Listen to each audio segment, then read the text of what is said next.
Have you ever wondered what a child is truly worth? To me, he was priceless. But to the man who sat at our dinner table, laughing and joking with my family, my son was worth exactly $10,000. They say time heals all wounds, but they are wrong. For 32 years, 11,680 agonizing days, the wound in my heart has never closed. My name is Mary. I am 75 years old. And for decades, people called me the crazy mother because I continued to celebrate the birthday of a child the police insisted was gone forever on that fateful summer afternoon in 1992. But a mother's heart does not lie. I knew Lucas was still alive. And the story I am about to tell you is not just about the journey to find a son stolen from his own front yard.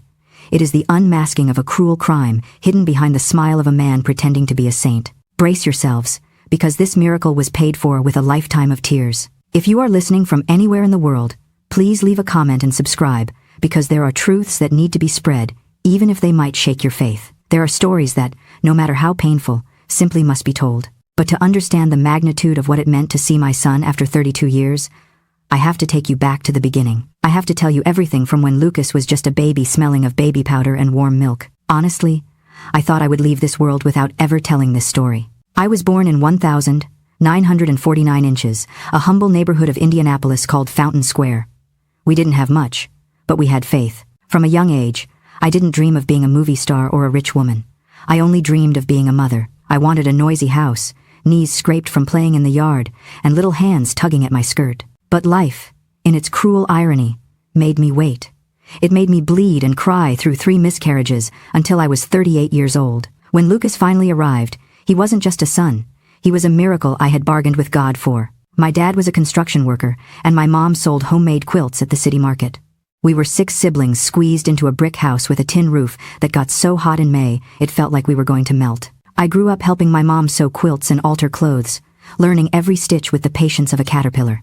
My fingers would get sore, but I liked seeing how colorful flowers and birds that seemed to fly would emerge from a piece of plain white fabric. My mom used to say I had a good hand for sewing, that it was delicate but firm. She told me the same thing when I married James at 18, a taxi mechanic who had a crooked smile and hands stained with oil, but a heart the size of Lake Monroe. James and I went to live in a small rented house in the Hawville neighborhood near Michigan Street. It wasn't much.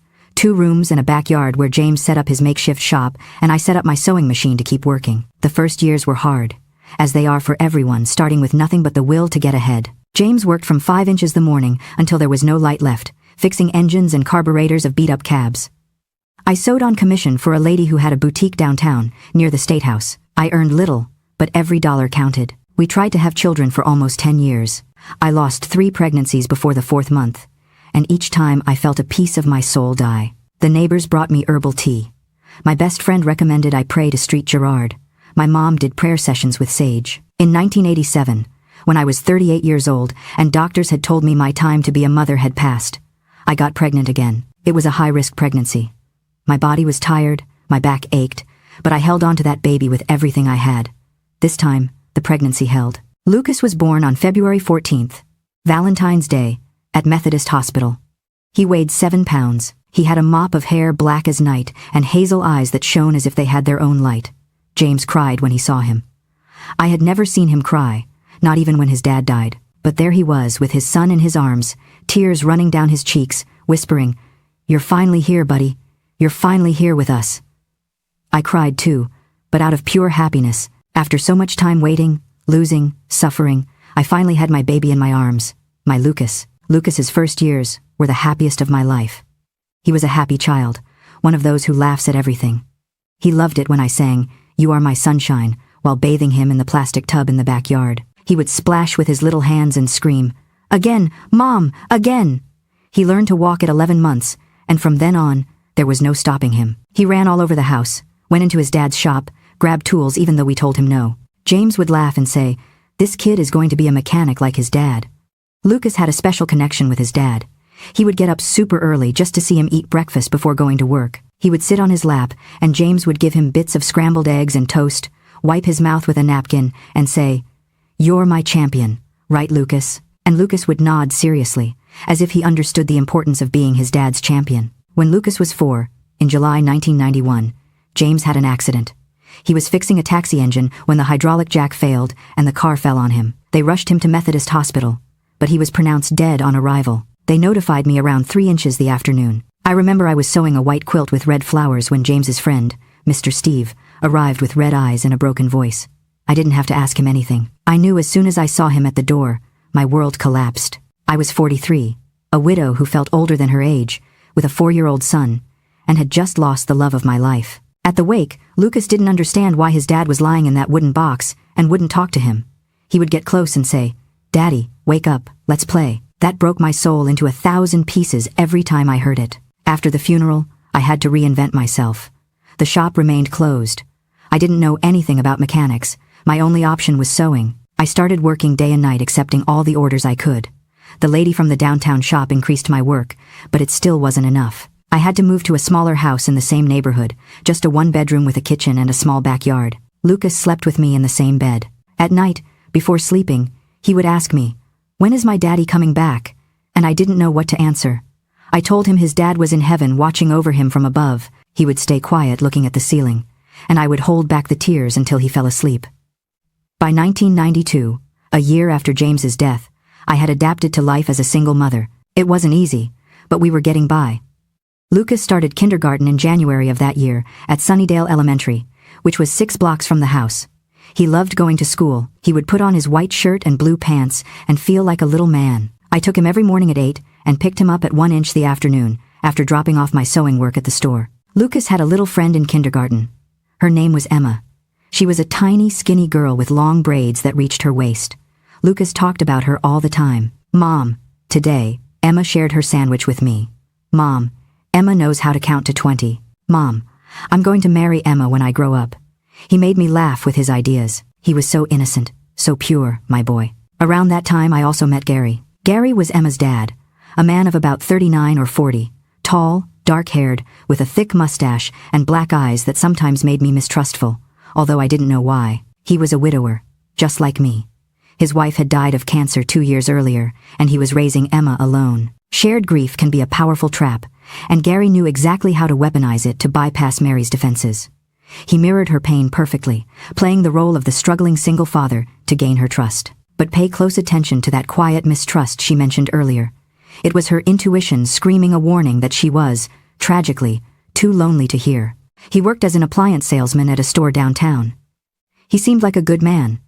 He always greeted me kindly, asked how I was, if I needed anything. Gary started chatting with me when we dropped off and picked up the kids. At first, it was just good morning and good afternoon, but then it got longer. He asked about my sewing.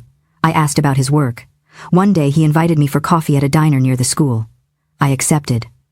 I didn't see anything wrong with it. We talked about our children, how hard it was raising them alone, how much we missed our partners. Gary was attentive, polite, helped me with the bags when we left the store where I dropped off my work. Lucas liked him. He played with him in the yard while I made dinner. Little by little, without realizing it, he started being more present in our lives. He came to visit on Sundays. He brought donuts or fruit. Sometimes he stayed to eat. Lucas treated him with affection, but I noticed he never called him uncle or anything like that. He just called him Gary, or Mr. Gary. In June 1992, Gary proposed we go on a picnic to Eagle Creek Park with the kids. It was Sunday. It was hot as always in Indiana, and I thought it would be good for Lucas to get out for a while. We brought lunch, sodas, and sat under a large oak tree. The kids played tag. Lucas was happy running with Emma. Gary took my hand at one point and said, "Mary, I like you a lot. I feel like we could form a nice family, the 4 of us together." I didn't know what to answer. It took me by surprise. I hadn't thought about having a partner again. I still missed James a lot. I told him to give me time, that I had only been a widow for a year, that I wasn't ready. Gary seemed to understand. Or so I thought. He smiled, that warm, practiced smile that had fooled everyone in the neighborhood. He didn't get angry.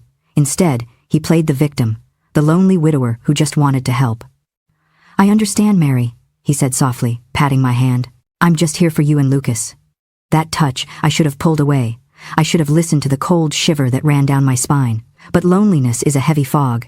It blinds you to the wolves standing right at your door. I let my guard down because I wanted Lucas to have a father figure.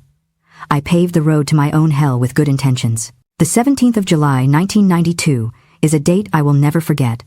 It was Friday, a hot and heavy day, with that humid Midwest air that hits you in the face as soon as you leave your house. Lucas didn't have school because it was summer vacation, and I had to deliver an urgent order of 10 quilts to the lady at the store. The problem was, I had to take them in person before 3 inches the afternoon, because the lady was traveling to Chicago that same day. Lucas was playing in the yard with his toy cars, those plastic Hot Wheels his dad had given him before dying and that he guarded like treasures. I finished folding the quilts, put them in a big shopping bag, and said to Lucas, "Honey, let's go downtown real quick, okay?" Lucas told me he didn't want to go, that it was too hot and he wanted to stay playing. That's where I made the biggest mistake of my life. I said, "What if you ask Mrs. Dorothy next door to keep an eye on you while I go and come back?" Lucas got excited about the idea. Mrs. Dorothy was a 70-year-old neighbor, a good person, who lived right in the house next door. She had a huge apple tree in her yard and always gave apples to Lucas. I went to knock and asked if she could watch Lucas for just half an hour. She said yes, no problem, that Lucas could come to her house to watch TV. But Lucas insisted on staying playing in our yard. "Mrs. Dorothy told him, "All right, kiddo. I'll peek out the window every little while to see you, okay?" And Lucas nodded happily. "I know. I know exactly what you're thinking. You're blaming me, aren't you? You're wondering how a mother could be so careless. But oh, my dears, that was 1992, a time when we trusted our neighbors more than we trusted our locks. If I had known the future, I would have cut off my own legs rather than step out of that yard. But back then, I was just a poor mother trying to earn a few dollars to put food on the table for my boy. I kissed him on the forehead, told him to behave, not to open the door to anyone, and ran to catch the bus. The trip downtown took me about 40 minutes round trip. I delivered the quilts, collected my $60, and returned with the empty shopping bag, but with the money safely tucked in my bra, where I always kept it so it wouldn't get stolen. When I got home it was about 3:20 inches the afternoon. Mrs. Dorothy was standing at her door with a look of anguish. "Mary," she said with a trembling voice, "I haven't heard Lucas for about 20 minutes. I looked out and didn't see him. I felt my heart jump to my throat. I ran to the yard. Lucas's cars were lying on the ground.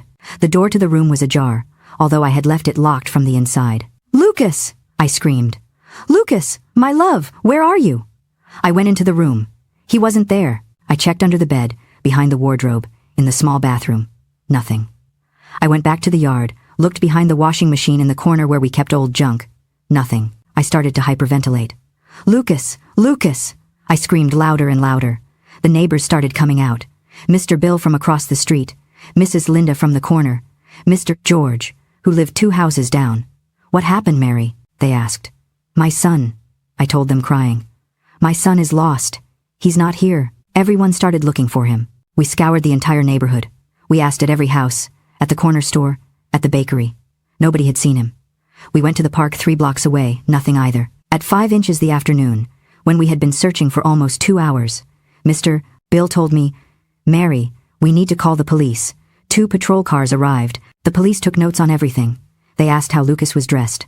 I told them he was wearing a yellow SpongeBob shirt, blue shorts, and his red sneakers. They asked if I had problems with anyone, if I had received threats. I said no, nobody bothered me. Then they asked about the boy's father. I explained that James had died the previous year. They asked if I had a boyfriend or recent acquaintances, and there for the first time I mentioned Gary. "There's a man who visited us often," I told them. "His name is Gary. He's the dad of a friend of Lucas from kindergarten. He came on Sundays sometimes."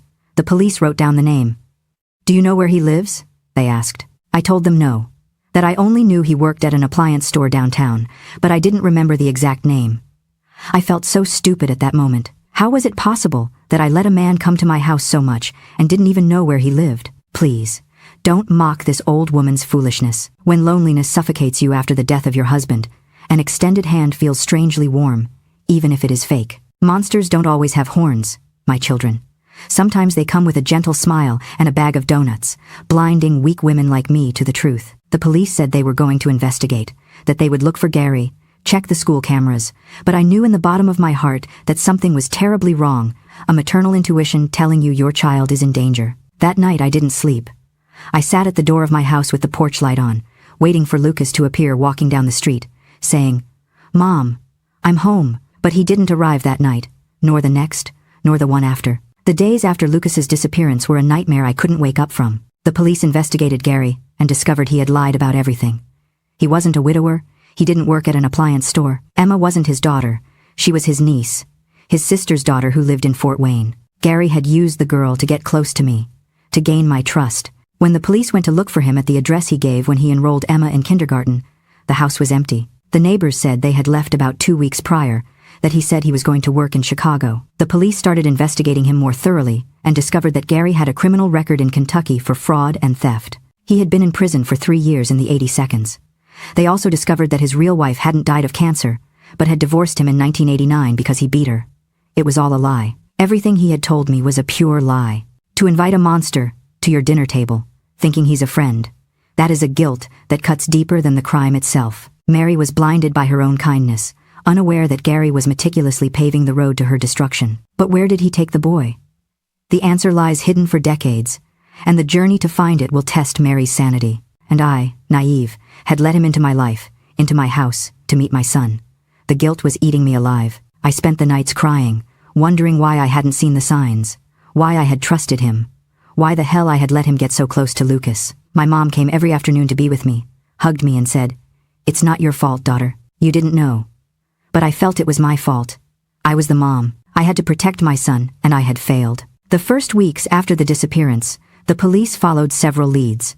There was a report that a man with a child was seen at the Greyhound bus station heading to Illinois. Another report said they saw them in Chicago, but when they investigated they found nothing. It was as if the earth had swallowed Gary and Lucas. I had flyers made with Lucas's photo. It was a photo I took on his 5th birthday, 3 months before he disappeared. In the photo, he was smiling in his red Spider-Man shirt with a chocolate cake in front of him. Below the photo, it said, "Missing child. Lucas Thompson, 5 years old, disappeared the 17th of July, 1992, in Indianapolis, Indiana." I stuck those flyers all over the city, on telephone poles, at bus stops, in stores, at the market. I asked everyone I knew to share the photo. The lady at the shop where I sewed taped the flyer in her window. Every time the phone rang, my heart jumped thinking it was news of Lucas, but it was never good news.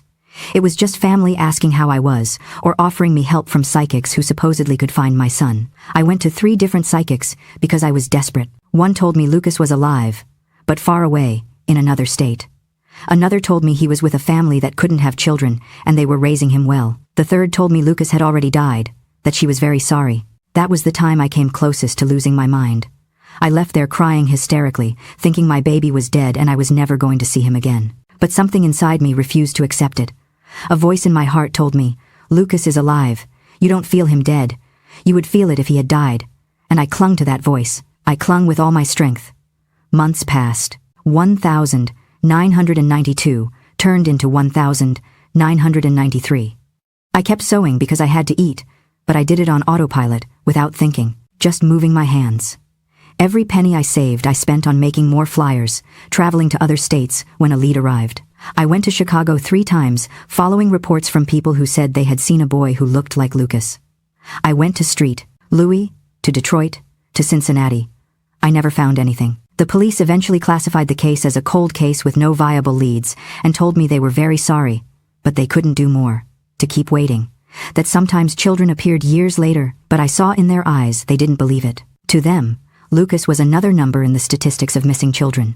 In 1994, 2 years after the disappearance, I started going to an evangelical church in the Broad Ripple area. I wasn't very religious, but a neighbor invited me saying they prayed for the sick and the missing, that there were testimonies of people who had recovered their relatives after praying. I was willing to try anything. The pastor, a chubby man from Tennessee named Timothy, prayed for me every Wednesday. He put his hands on my head and asked God to return my son, to protect him wherever he was. These prayers gave me a little peace.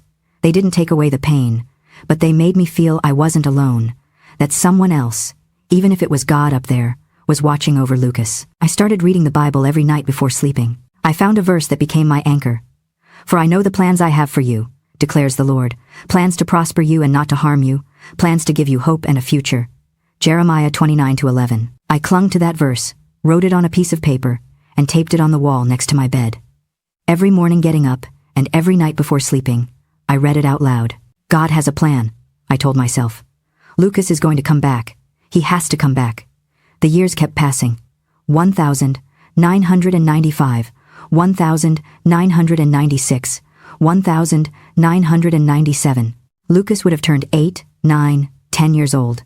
I imagined what he would look like. Would he still have those hazel eyes? Would he have grown tall like his dad? Would he remember me? That last question tormented me more than any other. What if he didn't remember me?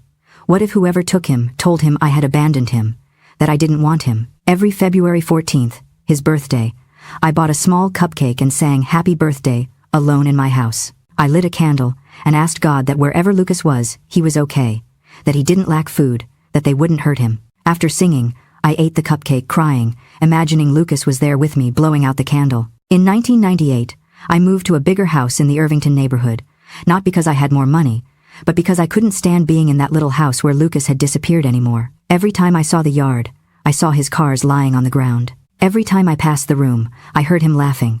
It was too much. I needed to start over, even if it was just changing locations. In the new house, I turned a small room into Lucas's room. I kept all his things there, his clothes from when he was 5, his toys, his shoes, a blanket with little dinosaurs he liked a lot. I put his birthday photo on the wall, along with all the flyers I had distributed over the years. It was my sanctuary, my place to remember him, to keep hope alive. My siblings told me it was unhealthy, that I had to accept that Lucas probably wasn't going to come back, that I had to go on with my life. But I couldn't.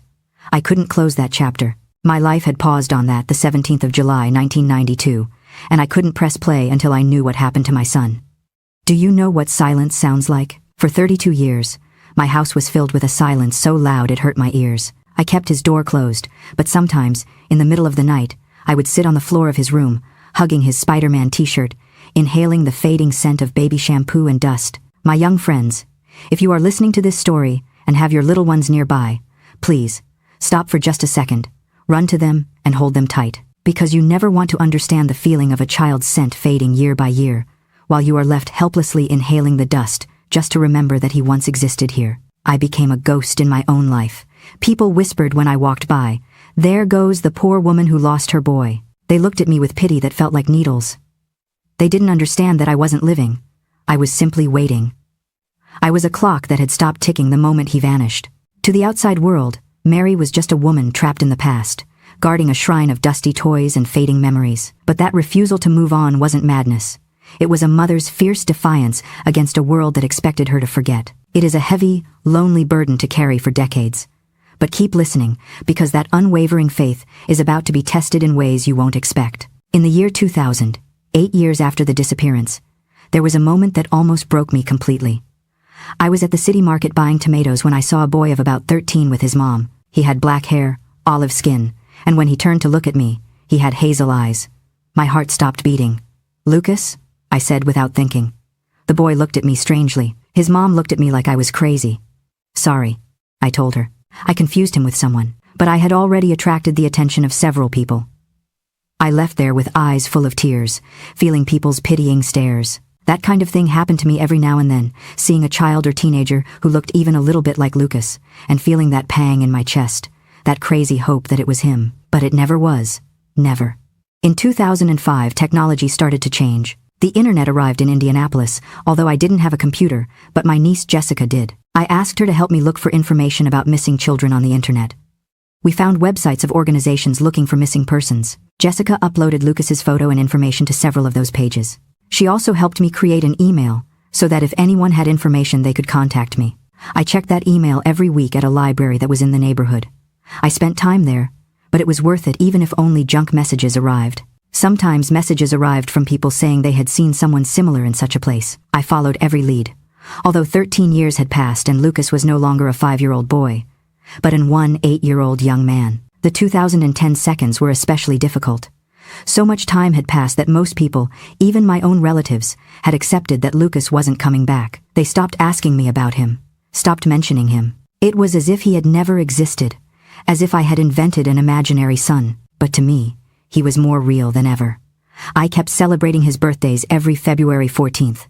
I kept going to Lucas's room and talking to him, telling him about my day. I kept praying every day for God to return him to me. In 2015, when Lucas would have turned 28, my mom died of a heart attack. It was so sudden, I didn't even have time to say goodbye. She died in her sleep one night and woke up cold. At the funeral, I started thinking about all the losses I had in my life. My husband James, my son Lucas, and now my mom. I felt God was punishing me for something, although Pastor Timothy told me no, it wasn't punishment, it was part of life. After my mom's death, I fell into a deep depression. I stopped going to church for a few months. I even stopped sewing. I spent my time lying in my bed staring at the ceiling, wondering what the point of living was. My sister Susan came every day to bring me food and force me to get up. But I just wanted to sleep and not wake up. It was my niece Jessica who pulled me out of that hole. One day she came to my house and said, "Auntie, get up. If you give up, who is going to look for Lucas? He needs you strong, not lying in a bed." Those words hit me hard. She was right. If I gave up, if I died without knowing what happened to Lucas, no one else was going to look for him. I was the only one keeping his memory alive. So I got up, showered, combed my hair, put on clean clothes, and went back to living. Not because I wanted to, but because my son needed me alive. Time marched on, indifferent to my grief. The COVID-19 pandemic turned 2020 into a year of isolation, forcing me to confront the silence of my home. I was 71 then, and my hands, once steady enough to sew intricate quilts, began to tremble with arthritis. My niece Jessica, always my guardian angel, helped me create a Facebook page called Finding Lucas Thompson in 2022. We uploaded his childhood photos and an age progression image, showing what he might look like in his 30s. For 2 years, nothing happened, just silence and spam. But I kept talking to Lucas every day in his room, telling him about the news, the weather, and how much I missed him. I didn't know that the silence was about to break. In November 2024, 32 years after Lucas's disappearance, my life continued being a silent routine. I got up at 6 inches the morning, drank my coffee with toast, watched the news on TV, and then started doing housework. Tuesdays and Thursdays, I went to the market to buy necessities. Wednesdays, I went to the evangelical church, although Pastor Timothy had already died, and now there was a young female pastor from Ohio. Sundays, my siblings or nieces and nephews came to visit me, brought food, and we sat talking in the backyard. But always, every day, without fail, I went into Lucas's room, sat in the chair next to the wall full of his photos, and talked to him. I told him about the weather, what I had cooked, the news I had seen. I told him I missed him, that I was still waiting. It was already a custom, a ritual that kept my hope alive, even if it was a thin thread, about to break. On Tuesday, November 12, something strange happened to me. I was cooking some beans when suddenly the memory of Lucas playing with his cars in the yard came to my mind with great force. It wasn't the first time I remembered that. I remembered it every day, but this time was different. It was so vivid, I could even hear his laugh, that little high-pitched scream he gave when he made the cars crash. I had to sit down because my legs trembled. What was that? I asked myself. I felt like Lucas was close, as if his spirit was trying to tell me something. That night I couldn't sleep well. I had a weird feeling in my chest, an anxiety I couldn't explain. It was like when you're waiting for something important, but you don't know what it is. I got up about 3 times to drink water, to look out the window for no reason. At 4 inches the morning, I gave up and sat in the living room, praying with the rosary my mother had left to me. Wednesday, November 13, was a normal day. I went to church in the afternoon. The pastor gave a sermon on the patience of Job and how God rewards those who wait with faith. I felt like that sermon was for me. After the service, I stayed chatting with Mrs. Helen, a sister from the church who had also lost a son, although hers died in a motorcycle accident. We understood each other, shared that pain of mothers burying their children, although in my case I had never buried Lucas because I didn't have a body to bury. On Thursday, November 14, which was the day I went to the market, I met my niece Jessica in the vegetable aisle. "Auntie," she said excitedly, "did you see the Facebook page?" Someone commented on one of Lucas's photos. My heart raced. "What did they say?" I asked. After decades of dead ends, a single notification can stop time. You can feel the tension in the room. Is this the miracle Mary prayed for? Or just another cruel scam waiting to break her heart again? Brace yourself, because the proof that comes next is undeniable. Jessica took out her phone and showed me. It was a comment from an account named Steve Martin, and it said, "I think I know this person. Could you give me more information?" I almost had a heart attack right there between the tomatoes and onions. "Did you answer him?" I asked Jessica. "Not yet. It just arrived like an hour ago." "What do I say?" We went to sit on a bench at the market, and between the two of us drafted a response.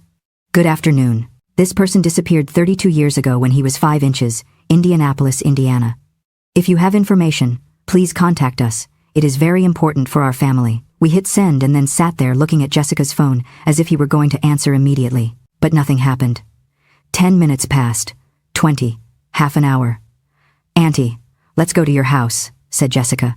"I'll stay with you, and we'll see if he answers." We left the market shopping for later and walked fast to my house, which was about 15 minutes away.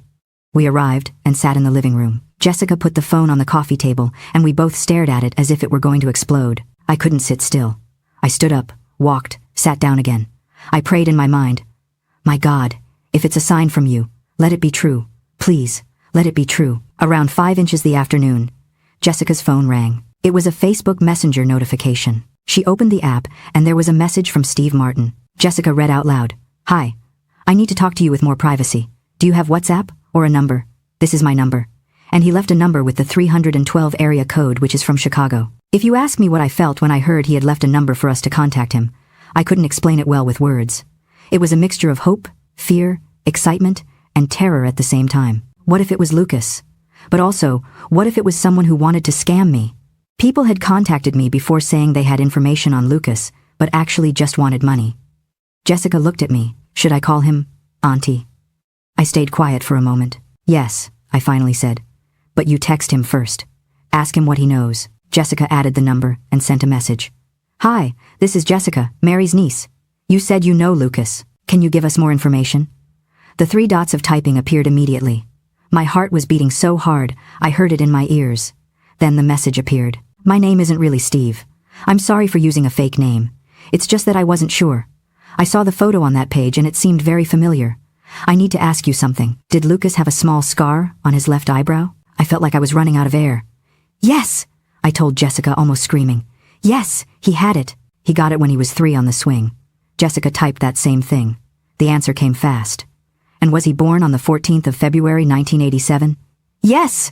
I screamed at Jessica again. She typed, confirming the date, and then came the message that changed everything. I am Lucas. I am your son. The world stopped turning. At that moment, Jessica and I stared at the phone screen, unable to believe what we were reading. Auntie, Jessica told me with tears in her eyes. He says he's Lucas. I couldn't speak. I started crying uncontrollably. Sobs so loud my chest hurt. 32 years. 32 years waiting for this moment. Jessica wrote to him. How can we be sure it's you? The answer was, I know it's hard to believe. I wasn't sure myself until I saw the photos on the page. There are things I remember from when I was a child. I remember my mom sang me a song when she bathed me. Something about sunshine. I remember my dad fed me on his lap in the mornings. I remember a small house with a yard where I played with my cars. Everything he said was real. Everything was exact. It's him, I told Jessica. It's my Lucas. It's my son. Jessica wrote. Where are you right now? Can we see you? The answer was, I live in Chicago, but I can go to Indianapolis. Actually, I already bought a bus ticket for tomorrow. I arrive around 8 at night. Can we meet? I didn't think for a second. Tell him yes, to come to my house, I told Jessica. She gave him my address and told him we would be waiting. Lucas, or whoever said he was Lucas, sent one more message. Mom, if you're reading this, I want you to know I never forgot you. Never. And I've been looking for you too. I collapsed. I started crying like I hadn't cried in years, with a cry coming from the deepest part of my being. Jessica hugged me, and we both cried together. He's coming, Auntie, she told me. Your son is coming. That night of Thursday, November 14, I didn't sleep at all. I spent it in Lucas's room, looking at his photos, touching his clothes, preparing myself mentally to see him. What would he be like? Would he look like James? Would he recognize me in person? What if he arrived and felt nothing for me because he had spent his whole life without me? I was also afraid it was a trap, that someone had invented that whole story to rob or hurt me. But something in my heart told me it was real, that it was my Lucas. The things he had said, the details he mentioned, nobody else could know them. Friday, November 15, felt eternal. Jessica came to my house early to accompany me. I cleaned the house top to bottom, even though it was already clean. I cooked a pot roast because I thought maybe Lucas would be hungry when he arrived, and also it was one of James's favorite dishes. I put iced tea in the fridge, arranged the living room, moved the furniture 3 times until Jessica said, Auntie, calm down, the living room is perfect. Around 6 inches the afternoon, I showered and put on my light blue dress, which was the nicest one I had. I combed my hair, put on a little perfume. Jessica helped me put on a little makeup, just a bit of blush and lipstick. Auntie, you look beautiful, she said. But I looked in the mirror and saw a 75-year-old woman, etched with wrinkles and crowned with gray hair. Lucas had seen me for the last time when I was 43, when I still had color in my cheeks and strength in my back. What would he think seeing me now? At 7:30, my siblings Susan and Robert arrived at the house. Jessica had told them what was happening. Mary, Susan told me, don't get your hopes up too much, just in case it's not him. But Robert said, if he comes all this way and knows all those details, it has to be him. Nobody would invent all that. We all sat in the living room to wait. I looked at the clock every 2 minutes. 7:40, 7:45, 7:50. At 8:05 I stood up and looked out the window. The street was dark. Only the street lamp on the corner illuminated a little. Then, exactly at 8:15, 3 sharp knocks echoed through the house. The sound made everyone in the living room freeze. My heart stopped. Jessica looked at me, standing up quickly. "I'll get it, Auntie." But I shook my head. "No," I said. "I'll go." I grabbed my cane and pushed myself up from the armchair with difficulty. It took me a moment to reach the door, my heart beating faster than my old legs could carry me. Being 75, my eyes weren't what they used to be. So I squinted through the peephole and saw the back of a tall man with short black hair, wearing a faded denim shirt. He had his hands in his pockets and was standing in a way that seemed so familiar it made my heart ache. I opened the door, and the hinge creaked a sound that echoed like a gunshot in the quiet night. This is the moment. The hinge creaks, separating 3 decades of grief from a future no one thought possible. Imagine standing in that doorway, terrified to hope, yet desperate to see the face you've dreamed of for 32 years. But the reunion is only half the story. Wait until you hear the heartbreaking lie Lucas was forced to believe all his life. The man turned around. The harsh yellow light of the street lamp cut across his face, and for a second, time collapsed. I didn't see a 7-year-old stranger. I saw the ghost of my husband, James, staring back at me. But then he looked at me. Really looked at me. I saw his eyes widen, as he took in the devastation that 32 years had wrought upon me, my snow-white hair, my trembling hands, the cane that held up my weary body. He had left a vibrant young mother and returned to find a fragile old woman worn thin by grief. His lip quivered, the composure of a grown man crumbling instantly into the vulnerability of a lost child. "Mom?" he choked out. A sound half word, half sob, looking at me as if I were fragile glass I had lost. The same hazel eyes, more tired now, with small wrinkles at the corners. The same scar on the left eyebrow, the straight nose like James's, thin lips like mine. "Mom," he said with a deep voice, broken by emotion. "It's me. I'm Lucas." I couldn't speak. I could only open my arms, and when he got close, I hugged him with all the strength I had left. He was taller than me now, much taller. I had to stand on tiptoes to wrap my arms around his neck. He hugged me back tight too and started to cry. I felt his tears falling on my hair.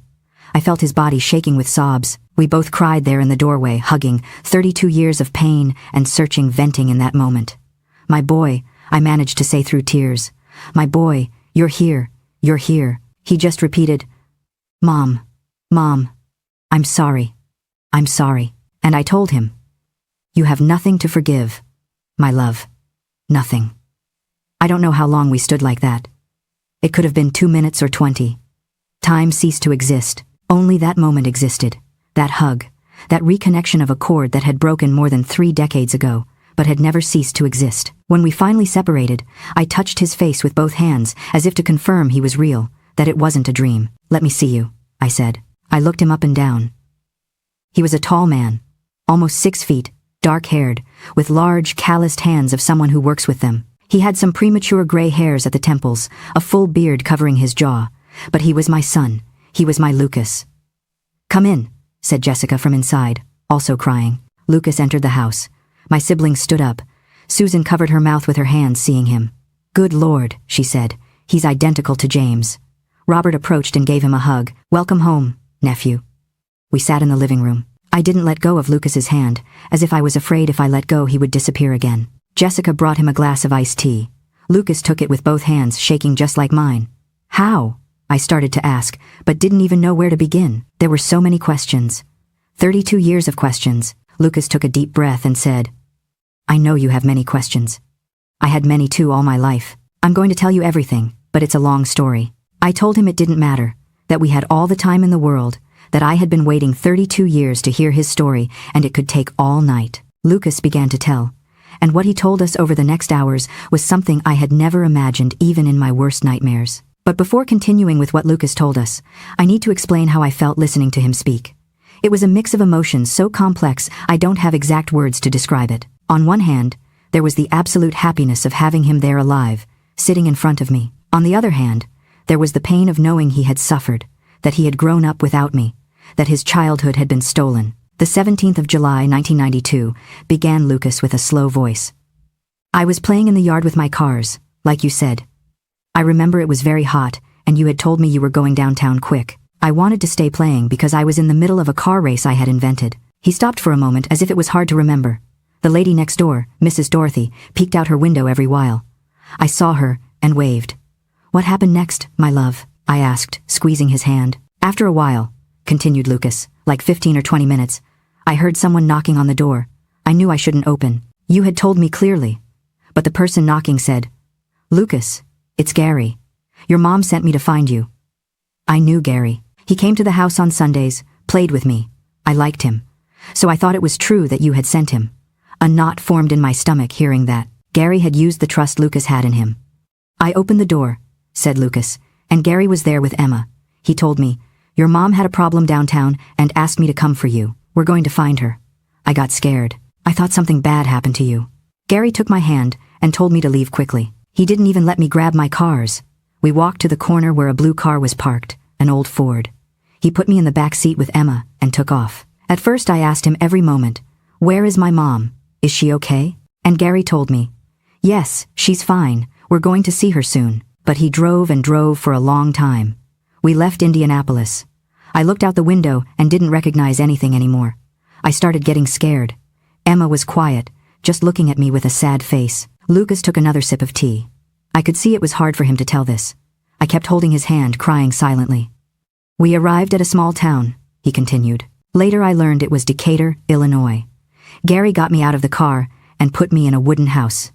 Inside was an older lady about 60 named Mrs. Betty. Gary told her. This is the boy I told you about. His name is Michael now. Is that clear? The lady looked at me with pity, but said nothing. I started crying and screaming. My name isn't Michael, my name is Lucas. I want my mom. Gary grabbed my arm hard and told me. Shut up. Your mom doesn't want you anymore. She asked me to give you up for adoption because she has no money to raise you. If you behave, Mrs. Betty will take care of you. If you don't behave, I'm going to leave you on the street. My heart broke into 1,000 pieces hearing that. My baby, my 5-year-old Lucas, hearing those horrible lies. I squeezed his hand tighter. Never.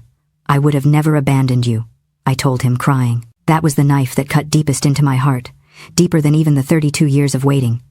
To think of my son growing up believing his mother didn't want him because we were poor. What mother's heart can withstand that agony? If you are listening, please believe me. No poverty is great enough to sever a mother's love. Only the wickedness of strangers can do that. I know now, Mom. Lucas told me with tears in his eyes. But at that moment I was 5 years old, and I believed him. I thought you didn't want me.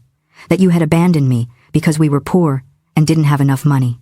I spent years believing that.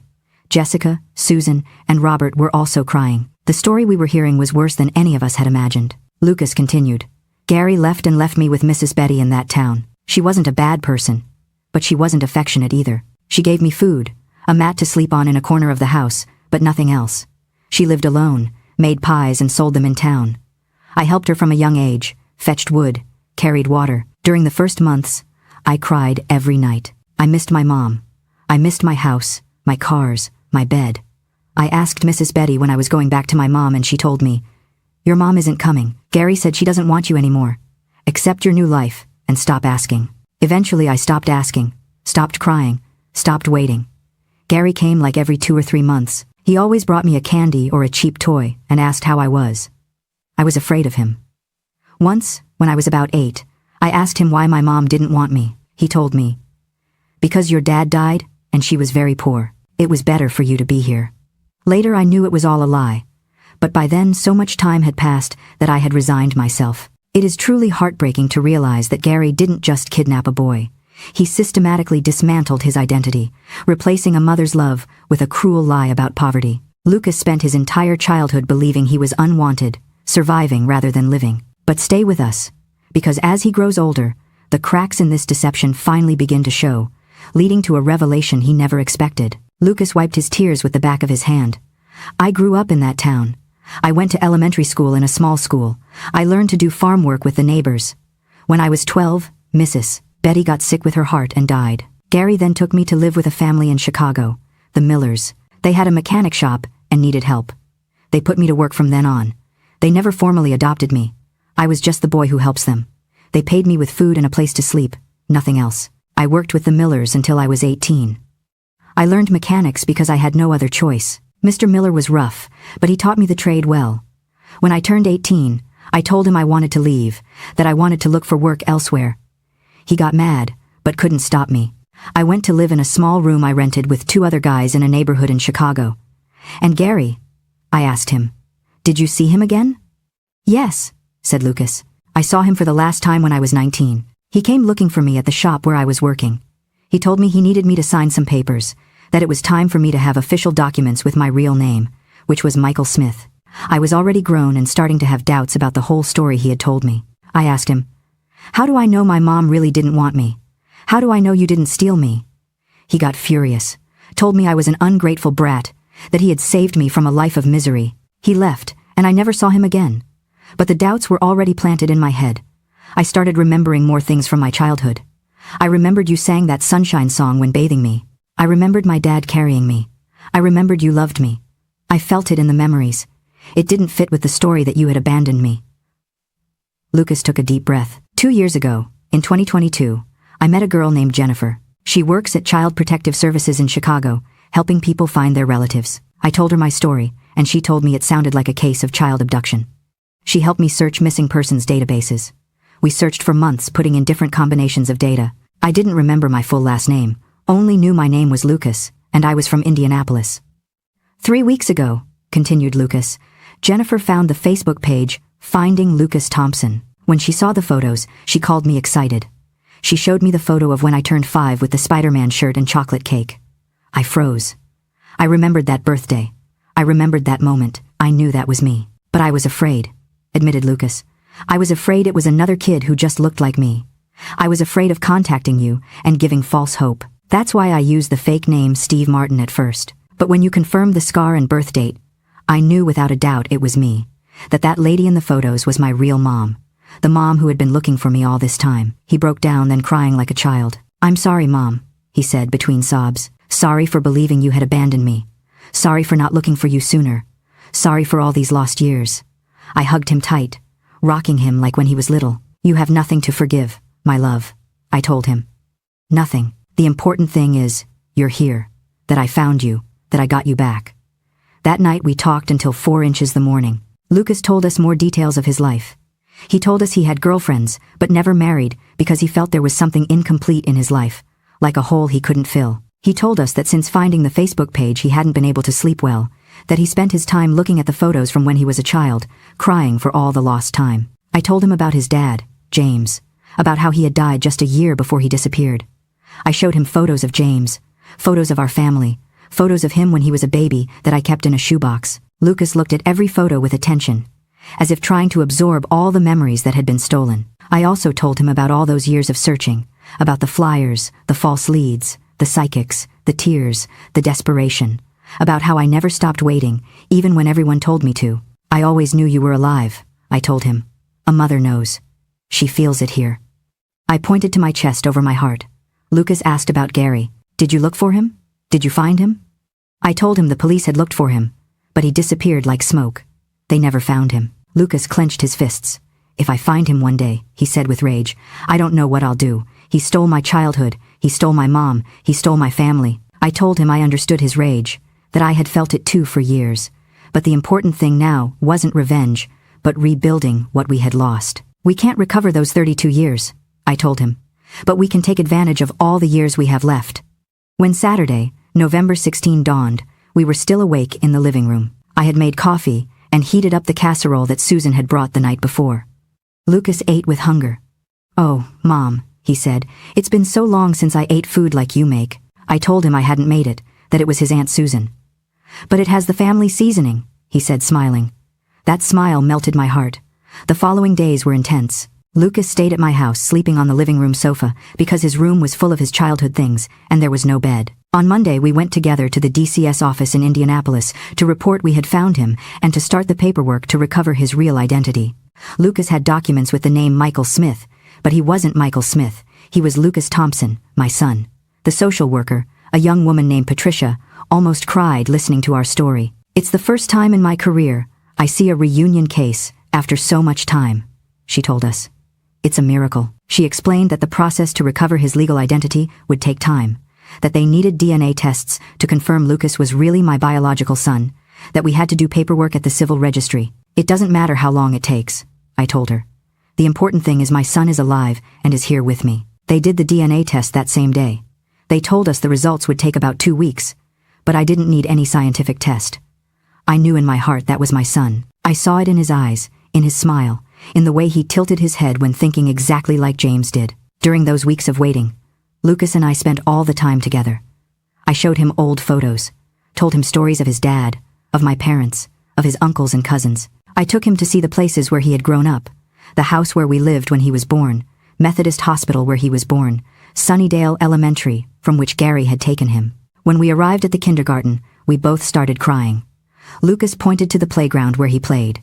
"Here was where I met Emma," he said. "I wonder what became of her. She was just an innocent girl that Gary used for his lie." I told him maybe one day we could look for her, know what happened to her. I also took him to visit James's grave. We bought flowers at the market and went to the Crown Hill Cemetery. The grave was simple, a cement headstone with the name James Thompson, 1960 to 1991. Lucas knelt in front of the grave and put the flowers. "Hi, Dad," he said in a low voice. "It's Lucas, your son. I'm sorry I didn't get to know you better. Mom tells me you were a good man, that you loved me a lot. I wish you could be here to see me, to know I came back." I cried so much watching my son speak to his dead dad. James would have felt so proud seeing the man Lucas became. Despite everything that happened to him, all the pain and confusion, Lucas was a good man, hardworking, honest, sensitive. That was James's work, the blood he carried in his veins. The DNA results arrived on December 4th. We went to the DCS together to pick them up. Patricia handed them to us with a smile. "It's a 99.99% match," she told us. "Lucas Thompson is officially your biological son." As if I needed a paper to know, but it still felt good to have official confirmation. With those results, we could start the legal process for Lucas to recover his real name. We petitioned the court to annul the false documents Gary had created under the name Michael Smith. We also filed a formal complaint against Gary for child abduction, although the social worker warned us it would be difficult to find him after so many years. "I don't care if they never find him," I told Patricia. "I already recovered what they took from me. I have my son back. That's the only thing that matters." But Lucas didn't think the same. "I do want them to find him," he said with determination. "Not just for me, but for other children he might have stolen. If he did it with me, how many more? Gary has to pay for what he did." The social worker said she was going to reopen the criminal investigation on Gary, search national databases, and coordinate with police in other states. "If he's alive and in the country," she told us, "we will find him." Meanwhile, life went on. Lucas decided to stay in Indianapolis permanently. He didn't want to go back to Chicago. "My life is here," he told me, "with you, Mom, with my family." He got a job at a mechanic shop in Broad Ripple, not very far from my house. The shop owner, Mr. Ernest, got emotional when I told him our story. "Your dad was a mechanic too, right?" he said to Lucas. "You have the trade in your blood." In January 2025, Lucas moved into a small apartment he rented in the same neighborhood where I live, just 3 blocks from my house. We see each other every day. He comes to have breakfast with me every morning before going to work, just like he did with his dad when he was a boy. I prepare him eggs and toast, fresh coffee, and he sits at the kitchen table and tells me about his day, what he's going to do, the cars he's going to fix. It's as if we were recovering lost time, one day at a time. I know I'm never going to recover those 32 years they stole from me. Those 32 years where I didn't see my son grow, didn't see him become a man. I wasn't there to comfort him when he cried or to celebrate his triumphs. But I have the now. I have the present, and that is a gift not everyone has. In March 2025, the social worker Patricia called us with news. They had found Gary. He was living in Florida, in a town near Tampa, working as a street vendor. He was 72 years old and sick with diabetes. The police had arrested him, and he was in pre-trial detention awaiting trial. "Do you want to see him?" Patricia asked us. "You have the right to a face-to-face before the trial." Lucas said yes immediately. I wasn't sure what I was going to say to that man who had stolen my son. What words could express the pain he had caused me? But Lucas convinced me. "We need to do this, Mom," he told me. "We need to close this chapter." So we accepted. The confrontation was in April at the Marion County Prosecutor's Office. Gary had been extradited from Florida. When we entered the room and I saw him, I almost didn't recognize him. He wasn't the 4 or 5-year-old man I met in 1992 anymore. He was a skinny old man, hunched over, with completely white hair and skin full of spots. He looked sick, weak, but when he saw us, something changed in his eyes. Recognition, maybe even guilt. "Mary," he said with a raspy voice. "Lucas, We didn't answer. The prosecutor asked him, "Do you admit to abducting the minor Lucas Thompson on the 17th of July, 1992? Gary lowered his gaze. After a long silence, he nodded. "Yes," he said, "I did it." "Why?" asked the prosecutor. Gary took a while to answer. "I needed money," he finally said. "The family in Chicago paid me to get them a boy. They offered me $10,000. I was unemployed. I had debts. I saw the opportunity, and I took it." I froze. He had sold my son for $10,000. 10,000 miserable dollars. $10,000. That is the chilling price tag Gary put on a mother's love and a child's future. It's a number that defies comprehension, reducing a human life to a mere transaction. It's sickening, isn't it? But as the trial unfolds, we learn that Lucas wasn't the only victim of Gary's greed. $10,000. Can you even believe that? It was barely the price of a used car back then. He placed a price tag on my entire universe, on my son's life, for such a miserable amount. Sometimes I ask myself, what color is a human soul that it can be dark enough to weigh a child on a scale and sell him like common merchandise? Lucas squeezed my hand. "Is there anything you want to tell them?" asked the prosecutor. Gary looked directly at me. "I'm sorry," he said. "I know it's useless to say it now, but I'm sorry. I did something horrible. I ruined lives. I regret it every day. I wanted to believe him, but I couldn't." Those words arrived 32 years late. "You regret it," I told him coldly. "You regret it because you got caught. If not, you would continue with your normal life." While I spent more than 3 decades looking for my son, Gary didn't answer, just lowered his gaze again. Lucas spoke. "So, how many?" he asked. "How many more children?" Gary looked up confused. "How many more children did you sell?" Lucas repeated with controlled rage. "Tell me the truth. Was I the only one?" The silence was heavy. Then Gary whispered, "2 more." The room went absolutely silent. Lucas closed his fists so hard his knuckles turned white. "Where are they?" asked the prosecutor. "What are their names?" Gary gave the names and the few details he remembered. The prosecutor took notes on everything. We left that confrontation feeling empty. Gary was going to trial. He was going to face charges for 3 child abductions. He was probably going to spend the rest of his life in prison. But that didn't erase the damage he had done, didn't return the lost years. However, thanks to the information he gave, the police were able to contact the families of the other 2 children he had sold. One of them, a man now 35 years old, was able to reunite with his mom, who lived in Tennessee. The other, sadly, had died years ago from an illness.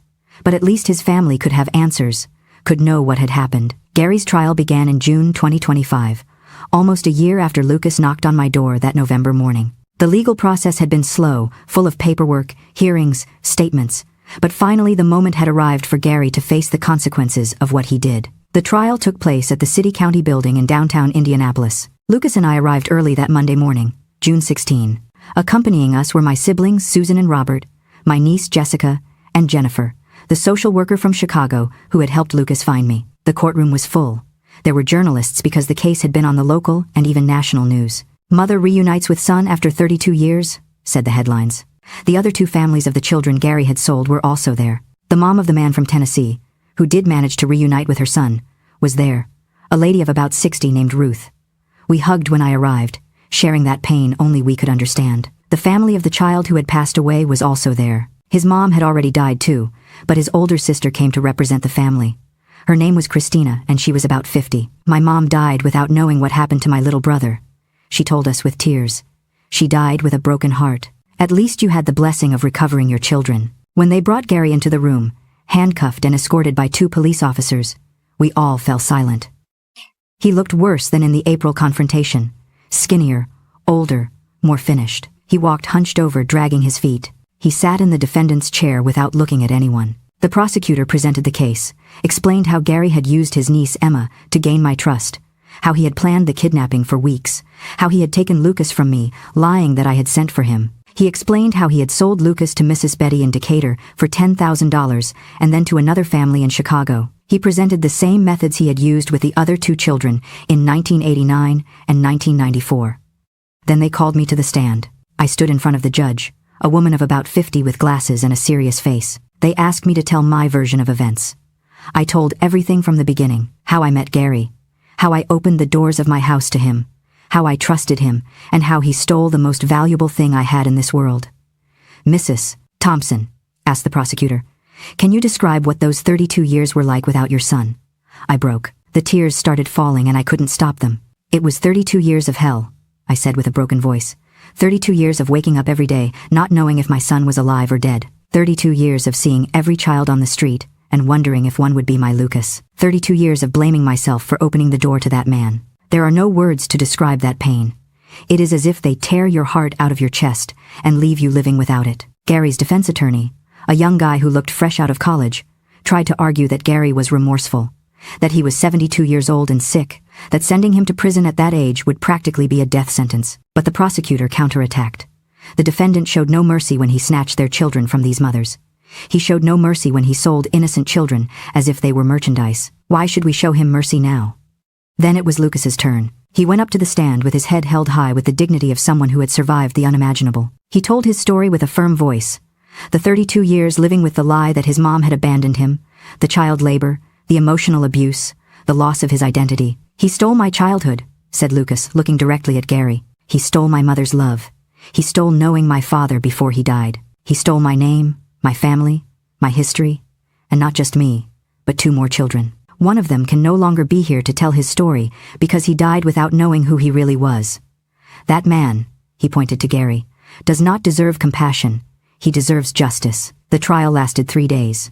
We heard testimony after testimony. Ruth from Tennessee told how her son Jesse had disappeared in 1989 when he was 7 years old, and how thanks to this investigation, she had found him living in Virginia with a fake name. Christina told how her family never recovered from the disappearance of her little brother in 1994, how her mom became an alcoholic from the pain and died of cirrhosis 10 years later. The experts presented evidence, false documents that Gary had fabricated, testimonies from people in Decatur who remembered the boy who arrived with him in 1992, records of suspicious bank transfers. Everything pointed to Gary, operating a child trafficking network for years, selling children to families who couldn't or didn't want to adopt legally. The last day of the trial, June 18, Gary had the opportunity to speak. He stood up slowly, leaning on the bench. With a weak voice, he said, "I have no excuses for what I did.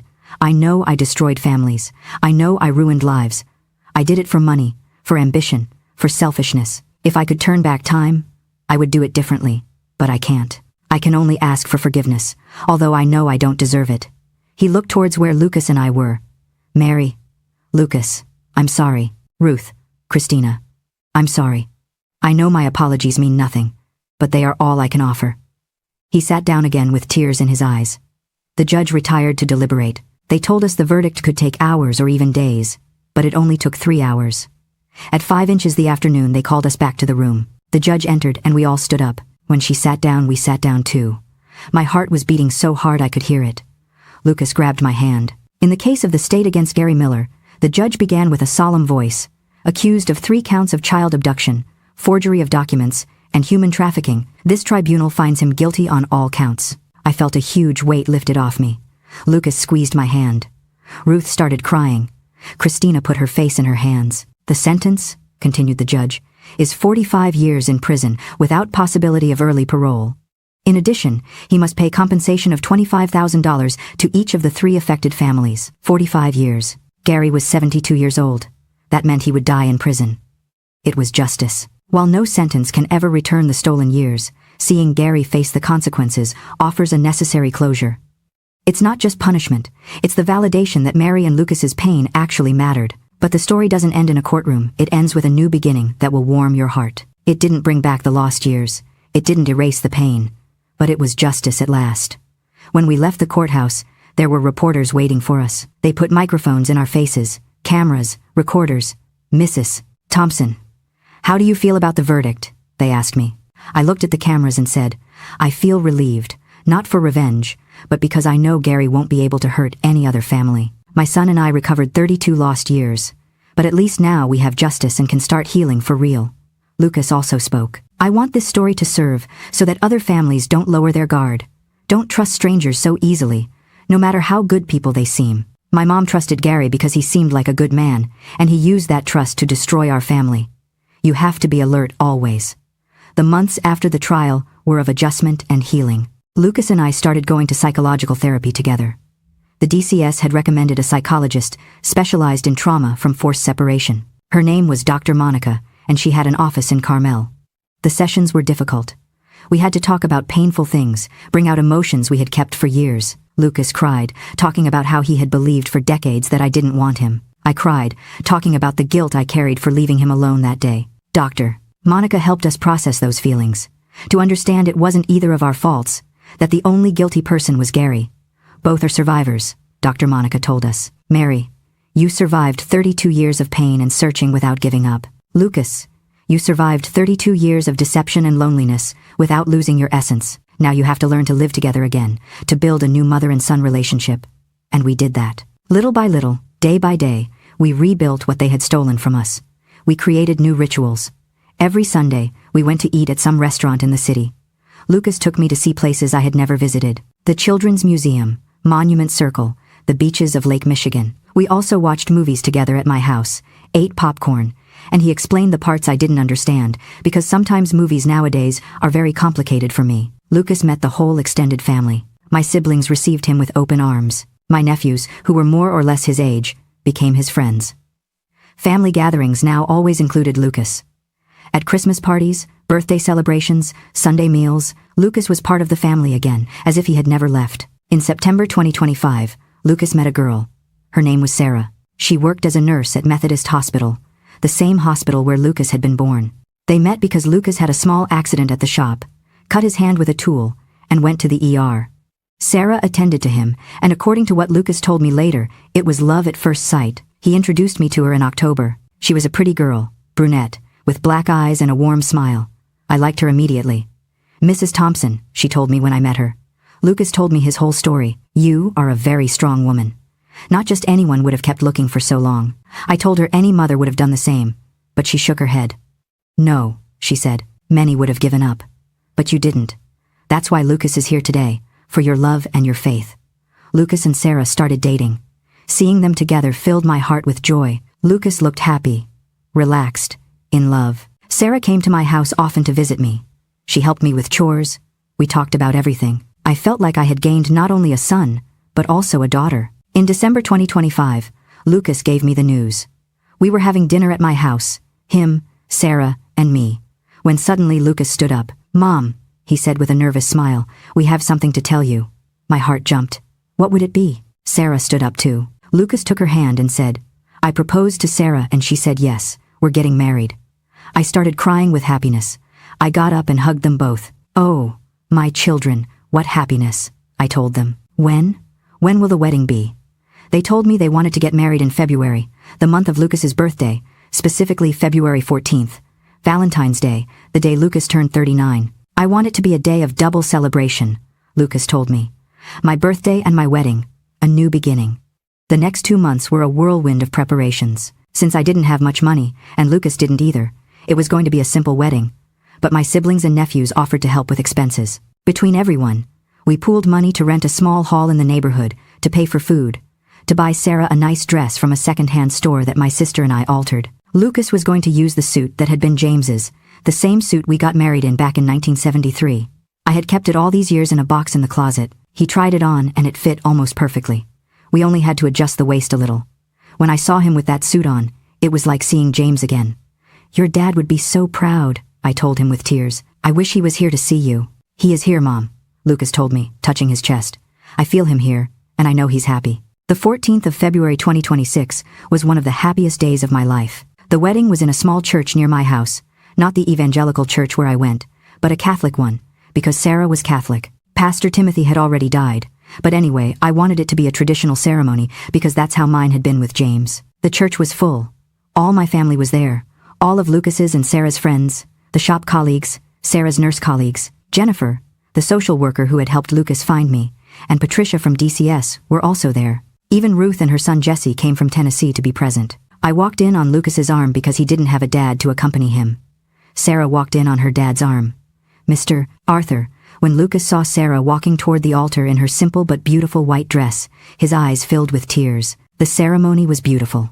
Father John, a young priest who knew our story, gave a sermon on enduring love, on families reuniting, on the miracles God works. Lucas and Mary are living proof, he said, that a mother's love never dies, that faith moves mountains, that it is never too late to recover what was lost. When the priest said, "You may kiss the bride," Lucas kissed Sarah, and we all applauded. I cried with joy seeing my son, that baby I had waited 10 years for, that child they had snatched from me, that man who had returned to me marrying the woman he loved. The reception was in a small but cozy hall.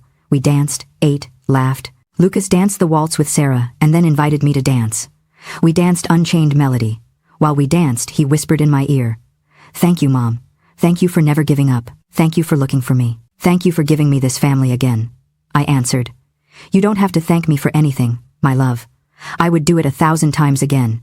You are my son, my whole life." In July 2026, Sarah gave me news that made me cry with happiness. She was pregnant. I was going to be a grandmother. After so many years of pain, loss, searching, I was finally going to have that blessing I thought I would never have. "What do you want it to be, Mom?" asked Lucas. "Boy or girl?" I told him I didn't care. As long as it was born healthy, it was enough. But secretly I hoped it was a boy so he would look like Lucas, so he would carry his dad's name. In March 2027, my grandson was born. It was a boy as I had hoped. He was born on March 7 at Methodist Hospital, the same hospital where Lucas had been born 40 years earlier. He weighed 6.8 pounds. He had a mop of black hair, and when he opened his little eyes for the first time, they were hazel. Just like Lucas's, just like James's. Lucas and Sarah named him James Lucas Thompson. James for his paternal grandfather, Lucas for his dad. When they put him in my arms for the first time, I felt my life was complete. There was my grandson, the continuation of my lineage, proof that all the pain had been worth it. "Hi, James," I told the baby. "I'm your Grandma Mary. I've been waiting for you all my life." The baby grabbed my finger with his tiny hand, and I melted. I looked at Lucas and said, "He's identical to you when you were born." Lucas smiled with tears in his eyes. "The circle is complete, Mom," he told me. "A new generation, a new opportunity. From the emptiness of a lost child to the fullness of holding a grandchild, Mary's journey comes full circle. It is a powerful reminder that while scars remain, life has a beautiful way of growing around them." If Mary's resilience touched you, please take a moment to like and subscribe so we can share more powerful stories of hope together. Now in November 2027, 3 years after Lucas knocked on my door that night, my life is completely different. Now in November 2027, I am 78 years old. My movements are slow, but my heart is full. I can't chase James around the house, but I sit on the carpet with him, reading stories and letting him hold my wrinkled fingers. I know my time on this earth is winding down, but God allowed me to see the continuation of my life, feed him, bathe him, play with him, sing him the same songs I sang to Lucas. James is already 8 months old, crawls all over the house, laughs at everything, babbles little things that sound like Mom and Dad. When Lucas picks him up in the afternoons, the boy gets so excited he kicks his legs. It's the most beautiful thing I've seen. On weekends, the 3 of them come to eat at my house. Sarah helps me cook. Lucas plays with James in the yard, the same yard where he played when he was 5. Sometimes I stay looking at them, and I can't believe this is real, that after 32 years of loneliness and pain, now I have a complete family again. We also continue going to therapy, although now it's only once a month. Dr. Monica says we have made incredible progress, that the way we have rebuilt our relationship is exemplary. There are still difficult moments when Lucas gets sad, thinking about everything he missed, or I feel guilty about that day I left him alone. But we have learned to talk about those feelings, to process them together. Gary is still in prison. We receive occasional news of his situation. He is sick. His diabetes worsened. He has heart problems. Part of me feels pity for him, but only a very small part. The greater part of me feels he is paying exactly what he owes. The other $25,000 he was ordered to pay us we have never seen, because Gary has nothing. But it doesn't matter. It wasn't the money we wanted. It was justice. The mom from Tennessee, Ruth, became a close friend of mine. We talk on the phone once a week. We share our experiences, our healing processes. Her son Jesse also reconnected with his identity. Although his path was different from Lucas's, Jesse decided to stay living in Virginia, where he had grown up, but now visits his mom regularly. It is a comfort to know I am not alone in this, that there are other moms who understand exactly what I went through. If you reached this point in my story, I want to thank you from the heart for listening to me. I know it was long. I know it was painful in parts, but it was important for me to tell it complete, every detail, every moment, every tear, because this story isn't just mine. It's for all the mothers who have lost their children, for all the families that have been destroyed by human trafficking, for everyone looking for someone they love. Before finishing, I want to ask you one last favor. If this story reached your heart, if you feel it is worth more people knowing it, leave me a like and subscribe to the channel. Share this story with your families, with your friends. Write a comment telling me what country you are watching us from. Your support makes this channel grow and allows more stories like mine to reach those who need to hear them. There are many mothers out there who are still searching, who still have hope. This story is for them, so they know that miracles do exist, that they should never give up. Now I want to speak directly to you, to those listening to this, especially mothers, grandmothers, women of my age, who maybe feel their life has passed, that there is no time for changes, for new beginnings, for miracles. I am here to tell you that it is never, ever too late. I was 75 years old when I recovered my son. 75. Most people at that age are thinking of the end, of resting, but I restarted my life at 75. Most people at that age are thinking of retiring, resting, quietly waiting for the end. But I recovered my life at 75. I recovered my son, gained a daughter-in-law, became a grandmother, started over. If I could do it after 32 years of pain and searching, you can do whatever you need to do in your lives. Are you looking for someone? Don't give up. Do you have a dream you think you can no longer reach? Try anyway. Do you feel it is too late to be happy? It isn't. It never is. Age is just a number. What matters is the heart, faith, determination. I never stopped looking for Lucas because my heart told me he was alive. Even though everyone told me to forget him, to move on, I couldn't. And in the end, my heart was right. I also want to speak to the young people listening to this. Please, please, take care of your children. Don't lose sight of them for a second. Don't trust strangers. No matter how good people they seem, Gary seemed like a good man. He was polite, kind, attentive, and used that facade to destroy families. Talk to your children about the danger of strangers. Teach them not to open the door to anyone, even if they say they come on behalf of mom or dad. Set up family passwords, codes only you know. Do it, please. I don't want any other family to go through what I went through. And if unfortunately it already happened to you, if you already lost a child, a sibling, a relative, don't lose hope. Keep looking. Use social networks. Contact missing persons organizations. Put up flyers. Talk to the police. Never stop. While there is life, there is hope. While there is love, there is possibility. I learned so many things in these 32 years of searching. I learned that a mother's love is the most powerful force in the universe. I learned that faith moves mountains. Literally. I learned that community is important, that family is everything, that you are never alone if you have people who love you. I learned that pain doesn't kill you, even if sometimes you feel it does. Pain transforms you, makes you stronger or makes you bitter depending on how you face it. I decided pain would make me stronger. I decided to turn every tear into a prayer, every moment of despair into an impulse to keep searching. I also learned to forgive, not Gary. I still can't forgive him completely, but myself. I spent years blaming myself for leaving Lucas alone that day, for trusting Gary, for not seeing the signs. But Monica helped me understand I wasn't to blame, that I did the best I could with the information I had, that nobody could predict what was going to happen. I learned it is never too late to start over. At 75 years old, when most people are thinking about the end, I was starting a new life. A life with my son, with my daughter-in-law, with my grandson. A life full of love, hope, future. And I learned miracles exist, not the type you see in movies with special effects and lights from the sky, but real, everyday miracles, made of small coincidences that align perfectly. The miracle that Jennifer saw the Facebook page just when Lucas was looking for answers. The miracle that Lucas remembered specific details of his childhood that confirmed his identity. The miracle that after 32 years my son and I could recognize each other, not with eyes, but with the heart. Today is the 20th of November 2027. It's been exactly 3 years since Lucas knocked on my door that night. I am sitting in my living room, with James asleep in my arms, waiting for Lucas to arrive from work. The house smells of pot roast that I prepared for dinner. In Lucas's room, now turned into my grandson's room, sound the same toys Lucas used when little. I saved some and gave them to James. The circle is complete. I look out the window and see Lucas parking his used car he bought a few months ago. He gets out, stretches his back tired from a day of work at the shop, and walks toward the house with a smile. That smile is everything to me. It is the confirmation that it was all worth it. Every tear, every sleepless night, every time I felt I couldn't go on. It was all worth it to see that smile every day. Lucas enters and the first thing he does is kiss me on the forehead. "How was your day, Mom?" he asks. And I tell him about the day with James, how he can almost stand alone, how he ate all his carrot puree without throwing a tantrum. Then, Lucas holds James, who wakes up and laughs seeing his dad. I look at them both and my heart is so full I feel it's going to explode. This is my family.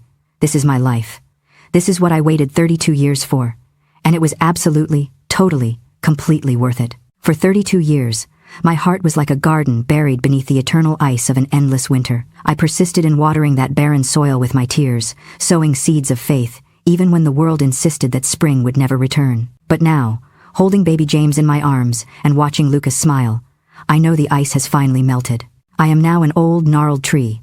Though I may tremble in the wind, I stand firm, stretching my branches to shelter the fresh green saplings that have just sprung to life. The long, agonizing winter is over, and my garden has finally burst into brilliant bloom under the warm sun. If this story of miraculous rebirth has touched your heart, please hit subscribe right now, so that together we can continue sowing seeds of hope for this world.